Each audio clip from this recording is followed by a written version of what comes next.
Gila Kesla, welcome. You're watching Go Island, and we today are at the Comox First Nation.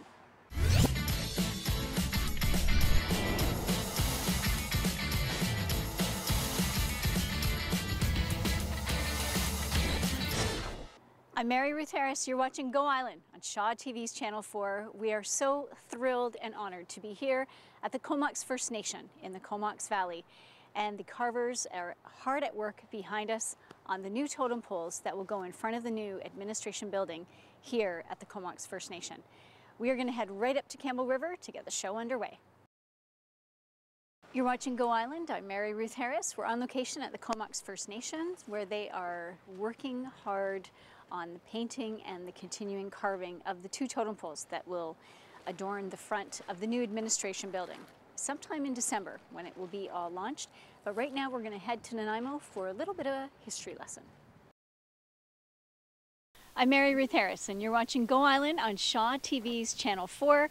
We are on location today at the Comox First Nation, and joining me here is the head carver for this project and the two individuals that he is mentoring as future carvers. So when you begin to carve a totem pole, what do you begin with? Well, I bid on this project, and I came up with, they asked me to come up with drawings, scale drawings of what they were interested in for this project. So they wanted a thunderbird, a whale, and a guardian spirit, which is something very different for this area, because in the northern people, the guardian spirits are always on top. But on these poles here, we've studied a lot of poles that came from this area. So this is what we've come up with. And on the other pole is a sun and bear, as well as a guardian spirit on the bottom. And they're kind of takeoffs from old poles that we've looked at, a lot of old photographs from the old villages, from especially Salmon River. So this is where we came up with the idea, and they liked what we came up with, and we started from there. How old were you when you began carving? I was 12 years old growing up in Victoria. I worked with my Uncle Henry Hunt, and then later on I apprenticed with Tony Hunt for 10 years, working in Victoria at Arts of the Raven. And then in '81 I moved back to Fort Rupert, and my wife and I built a gallery and a workshop. Oh, great. So we've been there ever since. Now, your two assistants for this project, you're mentoring them. So what's involved in that? A lot of babysitting. No, just kidding. Just to, you know, how I learned was by watching a lot. And over the years, we've progressed to bigger chainsaws, of course, and just showing them how to, you know, work with bigger tools. And it's amazing all the stuff that you need for, you know, carving a pole nowadays. You know, and just showing them what they need down the road, and talking about scale and the different figures. Now, how tall will these poles be when they are erected? Both these poles are 20 feet each. Okay. And they actually look quite small laying down here, but when they're up, they're going to be quite impressive, because they're going to really pop out, you know, in front of the building. And originally, the architect, we had done a proposal where the poles were going to be flat back, and they were going to be against the building. And the architect decided that they would be lost in that huge building. Right. So he came up with the idea maybe they should be freestanding and away from the building. So there's still a flat back pole, but we left the back on and round and painted them red. So I'm really happy with the project, how it's going to look. Great. Now, this is almost near completion, but how long have you been working on it? In total, this is about a 3-month project from start to finish. And the logs came from this band's area and their territory. Okay. And I think you have to ask Rob about, I think they were donated by the company. Okay. I'm not sure which one it was, Western, or I'm not sure. Great. Well, thank you so much for sharing all of that. And I'm going to chat with your two assistants, the two that you're mentoring now, if that's all right.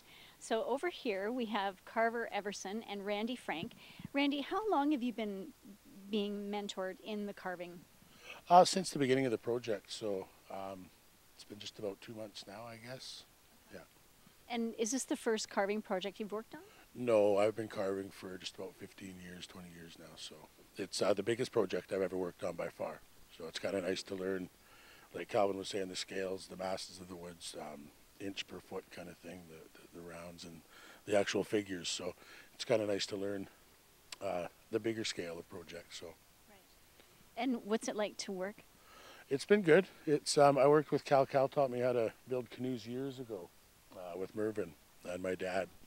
And so it's nice to work with him again. Yeah, it's been good. It's been a very learnful experience. Awesome. Now, Carver, you're obviously the young one of the bunch. The baby. How long have you been carving? Is this your first project? Oh, this is obviously my first big project. I started last year. Yeah, so I've been carving for a year and just absorbing everything, that Randy and Cal and are saying, and just like a sponge, right? It's awesome. It's been really cool, yeah. So what did you start with carving a year ago? It was kind of just thrown into a position that we needed to start carving some stuff for an upcoming potlatch. So I just started doing that, and it's what I needed to do, and and I just kind of started to learn, and yeah, just thrown into it. Yeah. So based on what Calvin said earlier, I think it's a little unusual to start one year to actually carving and then jump to a big project like this. Oh, totally. Yeah, it's I definitely don't start here because it's intimidating working with such big things, and I obviously started small. I wasn't picking up a saw and cutting stuff, but yeah, I was just doing little stuff, like just getting a grasp on like how the tools work and how the grain works, and just getting more of an understanding for that. Really awesome. Yeah. What has been the most significant aspect of this project for you? I would say just understanding, how everything comes out of the wood, the facets, and how, Cal's creating so much shape and just a log. It's quite amazing. Yeah. So it gives you a little bit of an insight to your heritage and culture. Oh, totally. Yeah, for sure. Yeah, lots. All right. Well, gentlemen, thank you so much for your time today. Very impressive, and I'm really looking forward to seeing them erected. I think it's going to be absolutely stunning and just another wonderful addition here to First Nations. So excellent. Thank you so much. We are going to take a quick break, but we will be right back. Thank you so much for staying with us. I'm Mary Ruth Harris. You're watching Go Island. We're on location today at the Comox First Nation, where they are working on the totem poles that will go in front of the new administration building on Dyke Road. So right now we're going to head down to Victoria, where Dan Kahn brings us up to speed on disc golf. I'm Mary Ruth Harris. You're watching Go Island on Shaw TV's Channel 4. We are thrilled to be here at the Comox First Nation, and joining me now is Chief Rob Everson. You have a massive project going on, a big new building, and now these totems to go in front. How long has the planning been for this? I think before I started as a council member, I think the planning on having a new administration building has been going on for almost 10 years with different iterations of how we're going to do it. And when I came on board as an elected chief about a year and a half ago, we made a commitment to getting this project done and finishing it before the end of my term. Okay. How long is your term? My term ends first week of January next year. Okay. Now, when it came to the poles, how do you decide what is going to be on the totem poles? So what we did is we chose the four main crests of the Comox people: the Sasitla, the Satlut, the Pentlatch, and the Iksan. So the four figures at the tops of the poles, they represent those four tribes that are part of the Comox Nation. And at the bottom, we have guardian figures carved to hold all our people up. Now, how long have those images been the crests of the Comox Nation? Those crests have been with us since time immemorial. I don't think anyone can remember when they came to be. They just always have been those main crests of our people. So forever and ever. Time immemorial. Okay. Very interesting. Now, one of the young mentors is your son. Yes. Has it been interesting to watch the evolution of his mentorship? Carver, my son started working with wood about just over a year ago. Before we had our potlatch last November, he worked with one of my cousins, David Martin Knox, and they carved, I think, 21 wolf masks and a bunch of other things for our potlatch, and that's where it started. After that, I think Carver has worked with Richard Hunt down in Victoria while he was playing lacrosse down there. And then it was just a natural fit to come and work with Calvin. Calvin's a wonderful mentor and has been a good teacher for both Carver and for Randy, and I think it's a good fit. Okay. So you'll keep us up to date on when the raising of the poles and the opening of the building? The raising of the poles, we're going to open the building right around December 12th-ish.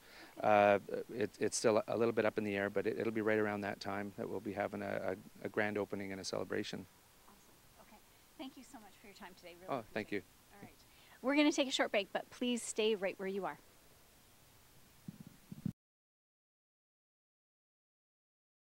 Our new building on Comox land is for KFN administration and for economic development. Right now, we just don't have enough room for all the people that work for us.